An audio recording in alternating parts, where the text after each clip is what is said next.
You know, when the Chancellor made his announcement recently, I felt a bit like in the media, lots of eyes turned to me to go, so has he done it right? And that's the bit that I didn't sign up for.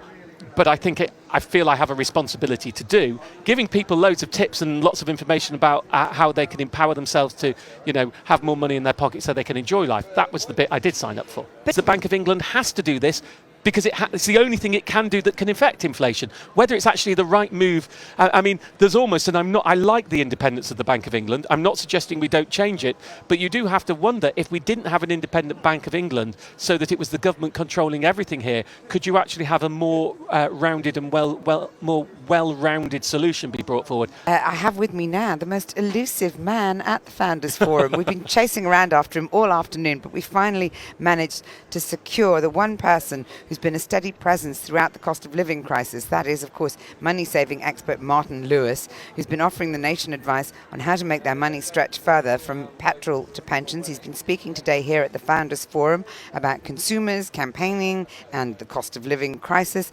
So really, first of all, Martin, welcome. Thank you very much. You're as hot and sweaty as me, so I'm very pleased that I'm not the only one. I guess, first of all, another 0.25% raise to interest rates. What impact is that going to have on people who are already struggling? I mean, we had a really emotive story on our breakfast program this morning of a woman trying to make ends meet, with 6 in her family. Well, the immediate impact is pretty limited. It's the long-term impact. So, what happens today in practice is the limited number of people who have variable rate mortgages, which unfortunately does include mortgage prisoners who pay some of the highest rates, will pay roughly £10 to £12 more per £100,000, £10 to £12 more a month per £100,000 of outstanding mortgage. If you're on a fixed rate mortgage, no change until the fix ends. And then actually it doesn't link directly to base rates, it's an indirect link to base rate.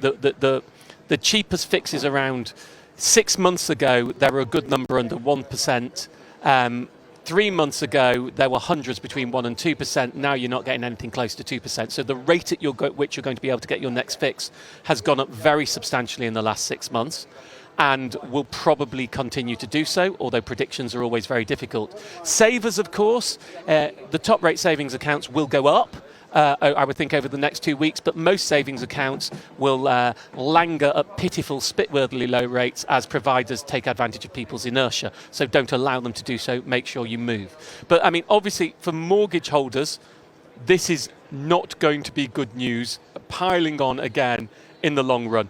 In terms of credit cards, it doesn't really affect rates that much. In terms of new loan rates, it doesn't really affect rates that much. In terms of buy now, pay later, it doesn't really affect rates that much. So it's a mortgage issue. Many people are insured against it with their fix for now, but when that fix ends, it's going to hurt. Speaking of hurt, though, is it going to lessen the pain in the longer term for the many people who are struggling now with the cost of living crisis, which I know is one of the things you've been talking about today? It seems a really blunt instrument when there's so many kind of centrifugal forces swirling around out there. Now, I am not an economist, so what I'm going to say is from an interested perspective, but I'm sure if there are any economists listening, they'll correct me. I struggle That's what social media is for. Go on. There you are.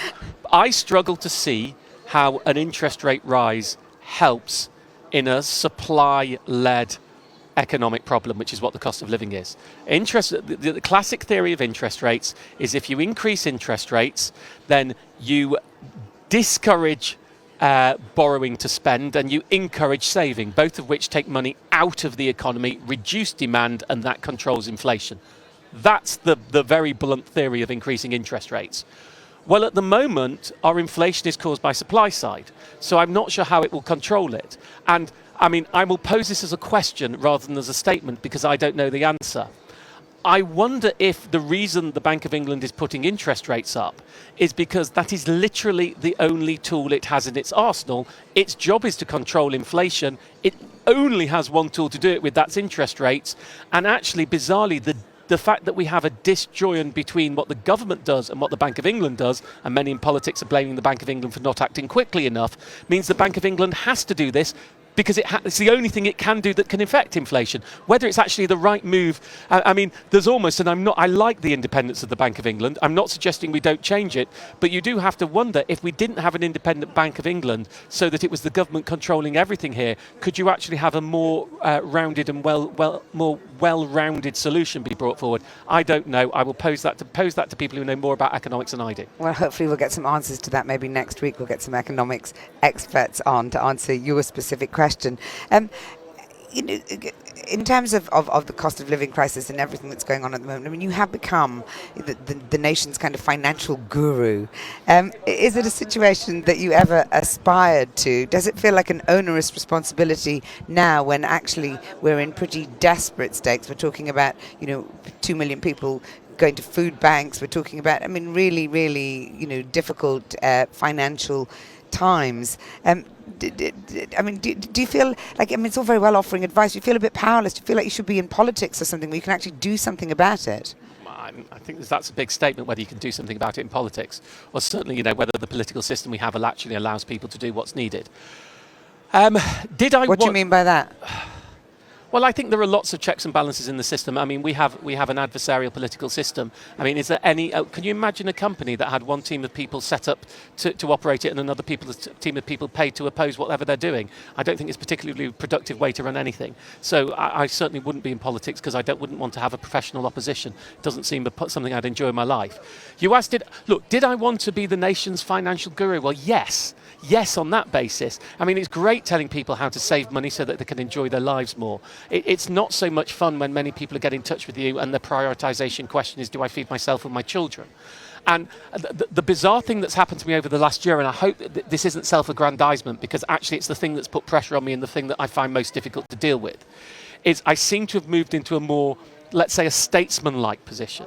So it's no longer the tips and things, but it's now the position is almost pronouncing judgment on what needs to happen. And a lot of people listen to me on that. And I felt, when the Chancellor made his announcement recently, I felt a bit like in the media, lots of eyes turned to me to go, so has he done it right? And that's the bit that I didn't sign up for. But I feel I have a responsibility to do, giving people loads of tips and lots of information about how they can empower themselves to, have more money in their pocket so they can enjoy life. That was the bit I did sign up for. But it's interesting, isn't it, that you find yourself in that position? And I wonder if you think it speaks to, yesterday the Times Education Commission did put out this big report on education in this country. I wonder if you think that we learn enough about finances and money and how to handle them. I'm always amazed that kids do these learn these incredibly elevated maths equations and things, as they go into, GCSEs and A-levels, and yet they come out of school with not a clue about how to sort of balance their accounts or take on a pension or, practical stuff. Well, we're getting better at it. I led a campaign in 2014 to get financial education on the national curriculum, which we succeeded in doing. The problem with that, though, was then the academisation and free school programme meant most schools no longer have to follow the national curriculum. So then having pushed the government, because it was a Pyrrhic victory, a lot of the resources that had been in financial education were then pulled, because it was like, well, it's on the curriculum now, it should be done. And yet there was the state did not fund any teacher training or any textbooks. I went in to meet the education minister. He said, we need a textbook. I said, great, we need a textbook. He said, yeah, we need a textbook. I said, great, we need a textbook. He said, we need a textbook. I said, great, we need a textbook. I said, well, what are you saying here? He said, you need to do a textbook. I said, I need to do a textbook. He said, yes. So I actually think it's morally wrong that a private individual should be paying for textbooks to go into schools, but I decided to ignore my principles and do the practicals. So I funded 340,000 copies of a new financial education textbook via the charity Young Money. People can download the PDF for free. Since I did it in England, the Money and Pension Service, which is a government or a non-government government body, has joint funded Wales, Scotland and Northern Ireland curriculum map versions. So we're doing what we can, but you're absolutely right, we don't do enough. And at the moment, when balancing a budget has become a core skill, not just for finance, but for well-being. And let's remember that money is the cause of many well-being problems. Divorce, mental health problems, people taking their own lives because of money issues. I always say money is not just a financial issue. Just finally, I mean, do you think the government's doing enough to help people at the moment? I appreciate that they find themselves in a rather difficult position, and some of these are outside forces, but do you think that there's been enough acceptance of the fact of the things that aren't necessarily outside forces and that the government has precipitated, including things like Brexit?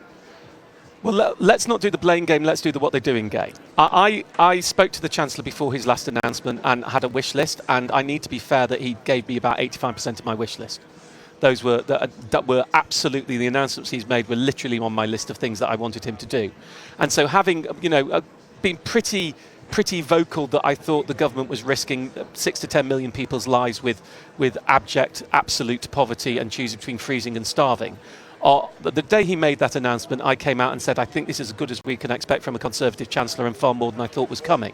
And I think as a campaigner, and I've run lots of campaigns over the years, when you fight something really hard for 6 months and you get what you want, you have to say well done. Absolutely. Because otherwise you don't ever get anything again. It was interesting, some people then accused me of selling out, and I thought, having spent 6 months calling the government out, when they gave me what I said they should do, I think that worked. But that cost of living solution for the poorest in society will cover the rise in energy bills in 1 year. That's all it will cover. It won't cover food, it won't cover mobiles, it won't cover broadband, it won't cover transport, and all of which are going up at cataclysmic levels, especially food. So I think we have done more than I thought we would do. It will never be enough, and I think we're probably going to need to do more, but I think we've staved off a chunk of the problem for now, and I'm very grateful that the government chose to listen, especially in a backdrop within the Conservative Party. We know it wasn't that popular with some sections of the party who think that we shouldn't be throwing money out there from government spending at the moment. But actually, again, sometimes you just have to throw principles out for practicals, and when you are in the 5th richest economy in the world, and you are talking 6 to 10 million people who without that help would have been getting close to a choice between freezing or starving, you just have to do something. Absolutely. Martin Lewis, I know you need to go and find your wife and remonstrate with her for not turning up at your event, but that's what partners are for. We've heard it before. I'm sure she's heard it many times, but we're very grateful for you coming and sharing your wisdom with us today. Martin Lewis, thank you very much for joining me on Times Radio. Now, if you've got a DAB digital radio at home or in your car and you've not managed to find Times